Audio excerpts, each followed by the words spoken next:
ଆସନ୍ତୁ ଆଜି ବନାଇବା ରଜ ସ୍ପେଶାଲରେ ପୁରଦିଆ ପୋଡ଼ପିଠା। ଦେଖନ୍ତୁ ପିଠା କେତେ ନରମ ହେଇଛି। ଏଥର ରଜର ନିଶ୍ଚିତ ଭାବରେ ଏଇ ପିଠାଟିକୁ ବନାନ୍ତୁ। ଆସନ୍ତୁ ଦେଖିବା ଏଇ ପୁରଦିଆ ପୋଡ଼ପିଠାର ପ୍ରସ୍ତୁତି ପ୍ରଣାଳୀ। ପ୍ରଥମେ 300 ଗ୍ରାମ ଅରୁଆ ଚାଉଳକୁ 4-5 ଘଣ୍ଟା ପୂର୍ବରୁ ବତୁରାଇ ଦେଇଥିଲି।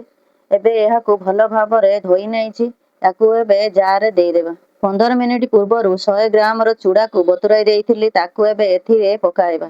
ଏବେ ଏଥିରେ 2ଟି ଅଳେଇଚ ଓ ଅଳ୍ପ ପାଣି ଦେଇ ପ୍ଲେନ୍ କରି ବାଟି ନେବା। ଏବେ ସବୁ ଚାଉଳ ଓ ଚୁଡ଼ାକୁ ପ୍ଲେନ୍ କରି ବାଟି ନେବା। ଏବେ ଏଥିରେ ସ୍ୱାଦ ଅନୁସାରେ ଲୁଣ ଓ ଅଳ୍ପ ଟିକିଏ ଖାଇବା ସୋଡ଼ା ଦେଇ ଗୋଳାଇ ନେବା। ପୁର ବନେଇବା ପାଇଁ ନଡ଼ିଆ କୋରା ନେବା। ଏବେ ଏଥିରେ ଘର ତିଆରି ଛେନା ପକାଇବା। ମିଠା ପାଇଁ ଗୁଡ଼ ପକାଇବା। ଆଉ କିଛି ଟୁଟି ଫ୍ରୁଟି ପକାଇ ଗୋଳେଇ ନେବା। ଯେଉଁଥିରେ ପିଠା କରିବା ସେଥିରେ ଶାଳପତ୍ର ଦେବା। ଏବେ ଏଥିରେ ବାଟିକି ରଖିଥିବା ଅଳ୍ପ ଆଣ ପକାଇବା। ତା ଉପରେ ପୁର ଦେବା। ତା ଉପରେ ପୁଣି ଆଣ ପକାଇବା। ତା ଉପରେ ସବୁତକ ପୁର ଦେଇଦେବା। ଏବେ ସବୁତକ ଆଣକୁ ଦେଇଦେବା ଯେମିତି ଆଣ ସବୁ କଭର ହେଇଯିବ।